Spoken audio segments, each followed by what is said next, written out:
بسم اللہ الرحمن الرحیم۔ ہم اللہ عز و جل کے عاجز بندے اور اس کے پیارے حبیب صلی اللہ علیہ وسلم کے ادنا غلام ہیں۔ یقیناً زندگی بے حد مختصر ہے، ہم لمحہ بلمحہ موت کے قریب ہوتے چلے جا رہے ہیں۔ ان قریب ہمیں اندھیری قبر میں اتار دیا جائے گا۔ نجات تمام جہانوں کے پالنے والے اللہ رب العالمین کی اطاعت اور اس کے پیارے حبیب صلی اللہ علیہ وسلم کی سنتوں کی اتباع میں ہے۔ اللہ تبارک و تعالیٰ نے قرآن کریم کے اندر کئی مقامات پر اور سرکار دو عالم صلی اللہ علیہ وآلہ وسلم نے احادیث طیبہ کے اندر کئی مقامات پر انسان کو نیک عمل کرنے کی ترغیب دلائی ہے، برے اعمال سے بچتے رہنے کا حکم دیا ہے۔ اسی طرح قبر و آخرت کی تیاری کرنے کے حوالے سے بھی ایک مکمل لائحہ عمل جو ہے وہ انسان کے سپرد کیا ہے۔ سرکار دو عالم صلی اللہ تعالیٰ علیہ وآلہ وسلم ارشاد فرماتے ہیں کہ یہ جو بظاہر اوپر سے ایک جیسی نظر آنے والی قبریں ہیں، حقیقت میں یہ ایک جیسی نہیں ہے، بلکہ ارشاد فرمایا کہ یہ قبریں بعض اوقات ایسا ہوتا ہے کہ قبر یا تو جنت کے باغوں میں سے ایک باغ ہوگی یا جہنم کے گھڑوں میں سے ایک گھڑا ہوگی۔ اسی طرح سرکار دو عالم صلی اللہ علیہ وآلہ وسلم نے یہ ترغیب دلائی ہے کہ انسان ایسے اعمال کرے کہ جو قبر کے اندر اس کے ساتھی بن سکیں۔ یاد رہے کہ قبر کے اندر انسان اکیلا ہوگا، وہاں پر نہ اس کا کوئی ساتھی ہوگا، نہ غمخوار ہوگا اور نہ ہی کوئی اس کا مونس و مددگار ہوگا۔ لہٰذا انسان کو چاہیے کہ وہ ایسے اعمال کرے، ایسے دوست بنائے، ایسے ساتھی تیار کرے جو قبر کے اندر اس کا ساتھ دیں،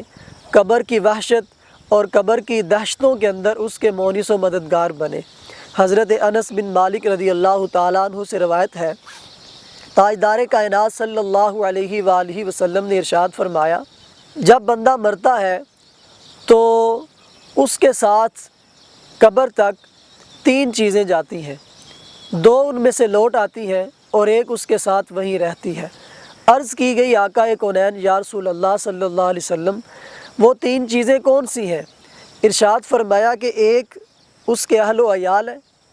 دوسرے اس کا مال ہے اور تیسری چیز اس کے اعمال ہیں۔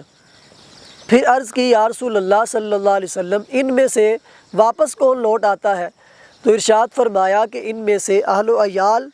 اور مال یہ واپس لوٹ آتے ہیں اور انسان کے اعمال قبر کے اندر اس کے ساتھ باقی رہتے ہیں۔ لہٰذا ہر بندے کو چاہیے کہ وہ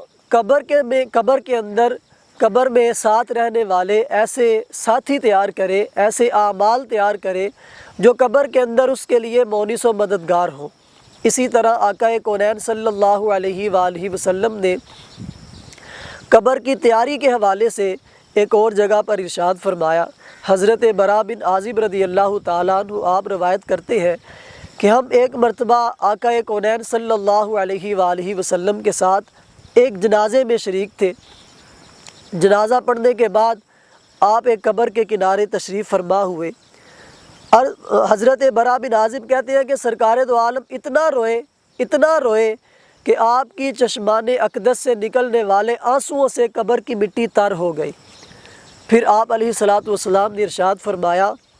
بھائیو اس قبر کی تیاری کرو۔ یعنی اس روایت کے اندر بھی آقا کونین صلی اللہ علیہ وآلہ وسلم نے قبر کی تیاری کرنے کے حوالے سے ارشاد فرمایا کہ قبر کی تیاری کرو، یعنی نیک اعمال کرو جو قبر کے اندر تمہارا ساتھ دیں، تمہیں قبر کے عذاب سے بچائیں۔ پھر آقا کونین صلی اللہ علیہ وآلہ وسلم نے عذاب جہنم سے بچنے اور عذاب قبر سے بچنے کے لیے اپنی امت کو جو دعا تعلیم فرمائی ہے،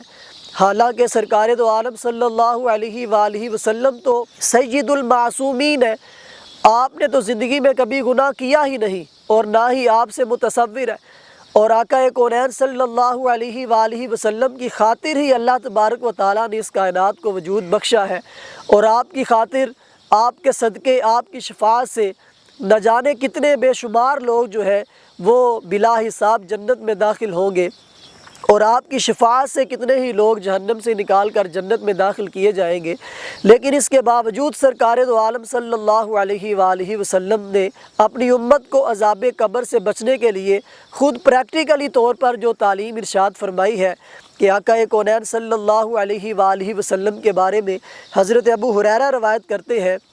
کہ آپ یوں دعا کیا کرتے تھے، اللہم انی اعوذ بک من عذاب جہنم وَأَعُوذُ بِكَ مِنْ عَذَابِ الْقَبْرِ، کہ اے اللہ میں تجھ سے عذاب جہنم کے بارے میں تیری پناہ مانگتا ہوں، اور اسی طرح عذاب قبر سے بھی تیری پناہ چاہتا ہوں۔ حالانکہ سرکار دو عالم صلی اللہ علیہ وآلہ وسلم تو اللہ تبارک و تعالیٰ کے محبوب ہیں، ان کے بارے میں تو یہ سوچا بھی نہیں جا سکتا کہ وہ معاذ اللہ جہنم کی طرف جائیں گے، یا عذاب قبر کے حوالے سے سوچا بھی نہیں جا سکتا، لیکن سرکار دو عالم صلی اللہ علیہ وسلم نے اپنی امت کی تعلیم کے لیے یہ دعا ارشاد فرمائی کہ میری امت بھی یوں دعا کیا کرے کہ اے اللہ ہم تجھ سے تیری پناہ مانگتے ہیں عذاب جہنم سے بھی اور عذاب قبر سے بھی۔ لہٰذا ہر انسان کو چاہیے کہ وہ ایسے اعمال کرے کہ جو قبر کے اندر اس کے ساتھی بنے، وہ قبر کی تیاری کرے، حشر کی تیاری کرے، نیک اعمال کرے، تاکہ قبر کے اندر بھی اور کل بروز قیامت میدان محشر میں بھی اللہ تبارک و تعالیٰ کی بارگاہ میں سرخرو ہو سکے۔